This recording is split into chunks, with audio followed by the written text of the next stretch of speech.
We talk a lot about Coach Adam Fletcher, strength coach Adam Fletcher here on the channel, as he is considered one of the best, at least in talks that we have, as far as being a really good strength coach. Obviously, does a great job in transforming bodies of Illinois players, and some of those transformations began to come out, including a guy who was a little bit on the slimmer side, I think his whole college career, or his early college career. That's Zvonimir Ivisic, brother of Tomislav Ivisic.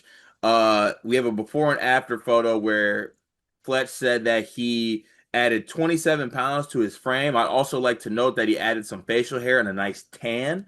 I think he spent a good amount of time outside in Champaign this summer. And that's one thing because obviously on this channel, the respect I got for Fletch and what he does with those players, like he truthfully is like I made the joke yesterday would be very interested in hiring Fletch as my personal trainer. I think he'd do wonders with me. I think I'd have a nasty before and after picture, and y'all would be in very much trouble. But Riley, the thing I want to talk about is Sam Vecini, good friend of the program, I might say, quote tweeted this and said, "Truly can't emphasize enough. Talk to NBA college basketball folks around the country about who has the best strength stats in college hoops. Illinois and Fletcher's name will be, if not the first to come up, certainly within the top three. But I'd say they're the name that I get the most." That's quite the cosign there from a guy in San Vicente who talks to a lot of college basketball and NBA folks.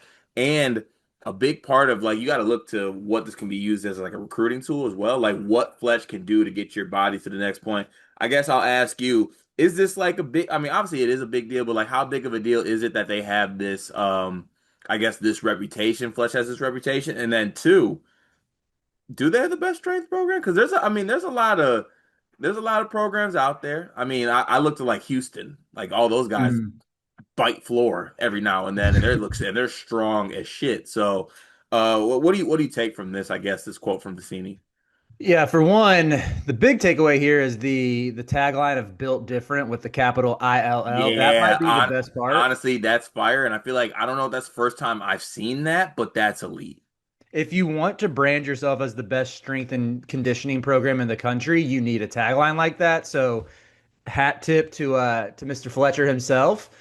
I I think when you look at this before and after, it is pretty a stark contrast between the two. I'm a Zvonimir Ivisic skeptic, but maybe that's a secondary point to this video.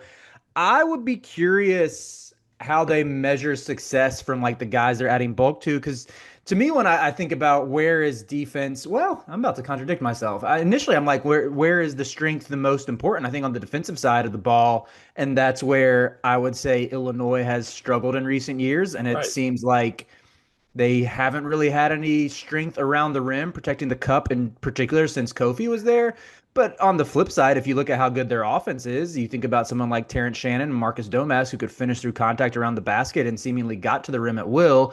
Maybe it plays off there as well. So could be a little more nuanced than, as to looking at the whole of a player in terms of defensive improvement and everything. But yeah, I think if I'm on the Illinois coaching staff, this is 100% a big part of my pitch. Is you look at the built different tagline, and even looking at the trends of basketball, I mean, it's skewed so much more towards size, even since 2017, 2018, when the Warriors when they extended their run. It seems like everybody's getting bigger across the board. I think it's a good pitch for recruits. Yeah, 100%. I think sometimes the thing that gets these guys over the hump is they're able to get to college and transform their body. Like the skills there, but Mm. you got to have the physicality to play there. And certainly, the Big Ten has this reputation for being super physical. Like you cannot be light in the ass and play in the Big Ten. Right. I'd also like to personally ask Kentucky strength coach in Arkansas, what they do with Big Z while he was there? Did he just skip him or something like that? Like what happened? Because he was a slender guy, right? And even this before picture, you can see he was of a slender brain, more of a slender frame. What happened? Because he looks physically bigger. Yeah, it's a good question. Is it just him locking in, or like what? We had to wait till I'm 3 even years in to lock in. honestly, I don't know if even Kentucky fans will push back on this because it's the Cal era. When I think about some of his final teams at UK, they were a little slight of build. You think about Rob Dillingham was super skinny, Ty Ty Washington as well. Yeah, honestly, even other players, like you think back to even early like on Coach Cal days, like.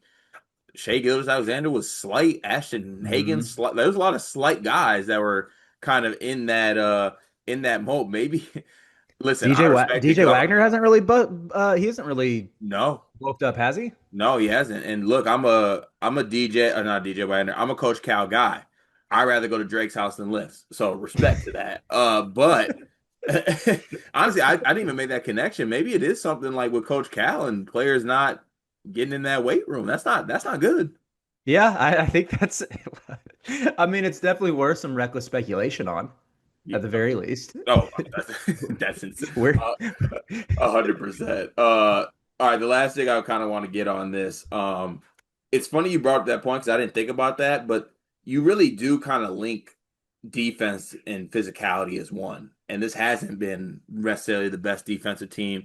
Maybe is this something that necessarily changes? I think a lot of Illinois players this offseason have talked about like body composition changing. Do you think it is in the mold of like, I mean, I think back to last season and I saw like Derek Queen and Julian Reese basically spend the whole game. Like I can sum up the whole game and what they did in like 2 seconds. It was a lot of this. A lot of like, hmm they're hmm way too small. They're way too soft. Is this a concerted effort to kind of maybe put a little bit more muscle behind what they're doing? I mean, I would certainly like to see that happen with someone like Big T because I know, I feel like you attested to this as well. Remember when Illinois first went through their sort of rocky patch? It was after the game where they hit, what was it, 17 threes at Oregon, and then they came Yep. back down to earth. Mhm. I thought Big T could have been a little bit tougher on the defensive side of things, that he didn't provide a ton of resistance, but you could see the progression. He did get better as a rim protector throughout the course of the season and throughout Big Ten play. So I would be really curious to see his before and after, and not just his brothers, to see if he's added any muscle at all. I, Well, he's up to two. I can't remember if he added weight. I think he's up to 265. dang, okay. If you're looking at a front court of David Mirkovich at 255 and Thomas Levovisich at 265, that's a lot of weight to throw around. Yeah, 100%. And that's gonna impose some issues on this. Last thing I'll say about this, it's gonna be funny too, because I love that everything right now is like, hell yeah, we're and then they start missing jump shots, and then that one person's like, now were we lifting too much in the off season, and now it's throwing off our jump shots? It's bound to happen because it's Illinois basketball, right? I think that's happened with Carolina. I don't mean to just turn it back to my program, but I'm thinking about our strength and conditioning program where Armando Bacot like mega bulked up during his time at UNC, and then he got to the G League and slimmed down and started knocking down threes. So like what is the issue here? I think it's probably a lot more complex than we realize as people who, well, I've never been in a college weightlifting program.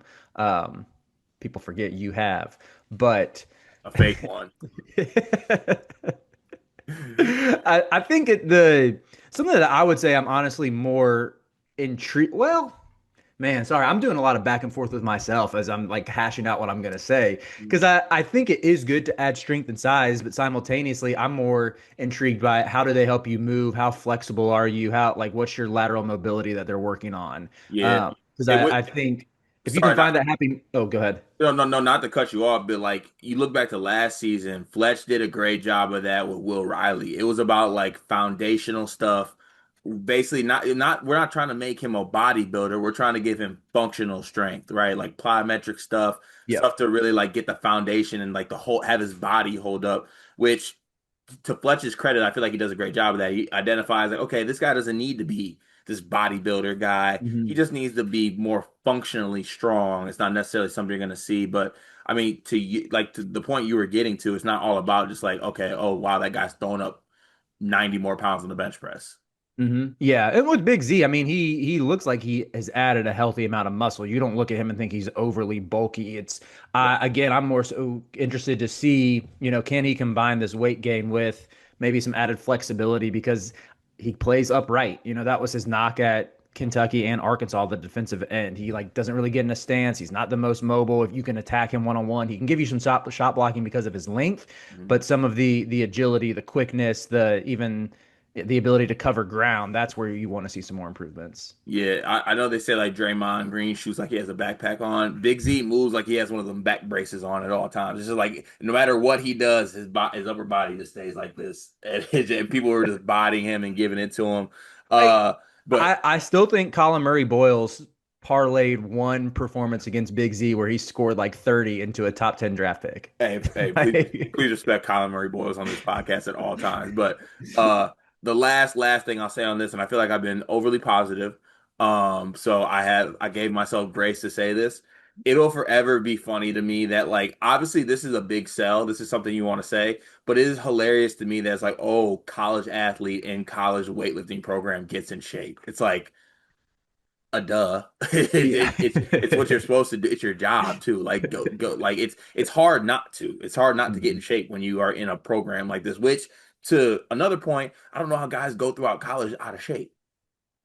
It's ridiculous. Yeah. But hey, Word to Raymond Felton. Don't know how you got a little chubby while playing for the Knicks, but hey. Raymond Felton really looks like nine to me right now. Shout out to Coach Fletch though, and one of the best college lifting programs in the country.